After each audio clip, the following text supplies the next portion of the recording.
é o projeto de lei 1814 de 2021, que trata do BPC. Nós sabemos que o benefício da prestação continuada é devido àquelas famílias de baixa renda e que tenha em casa um filho com deficiência, ou que tenha um idoso com mais de 65 anos de idade. Ou seja, família pobre e com essas duas dificuldades, ou um deficiente em casa, ou um idoso com mais de 65 anos. E esse estado de pobreza é medido e ele significa 1/4 de salário mínimo per capita. Ou seja, cada pessoa na família não pode ganhar mais do que R$330. Mas a mesma lei que assim diz, ela estabelece que se esta família tiver um deficiente com deficiência severa, a renda per capita aumenta de 1/4 para 1/2, ou seja, aumenta de R$330 para R$660.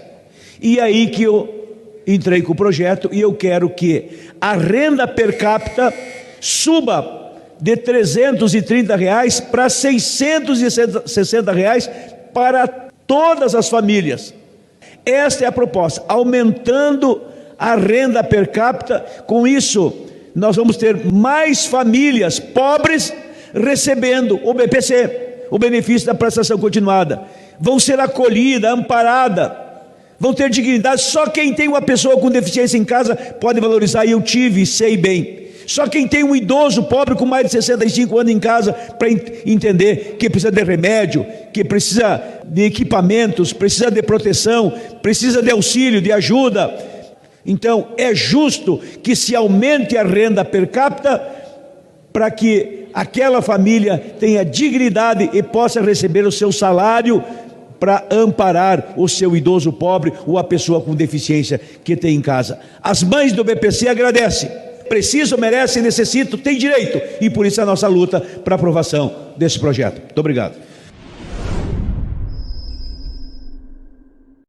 Eu quero aqui, presidente, dizer da angústia que todos estamos vendo, assistindo, testemunhando, essa questão do endividamento, da inadimplência dos nossos idosos.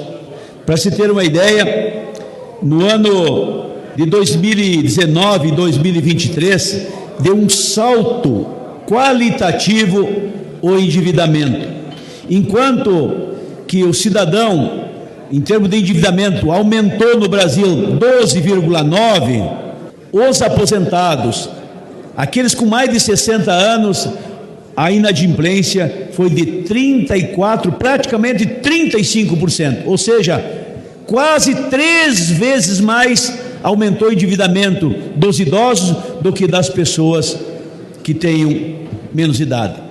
Mostra exatamente a angústia que vivem os nossos idosos, ao ponto de não poder pagar às vezes luz, água, telefone, coisas essenciais.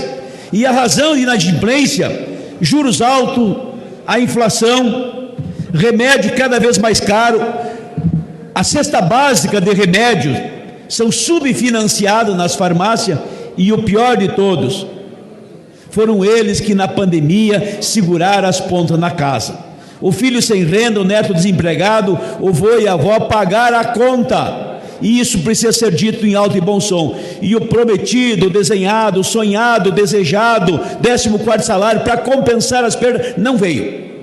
Mas nós continuamos brigando pelo 14º salário para compensar um pouco da inadimplência dos nossos idosos, dos nossos aposentados. A luta continua, mas mais do que nunca se faz necessário o 14º salário, exatamente para recuperar esta inadimplência que estão submetidos os aposentados.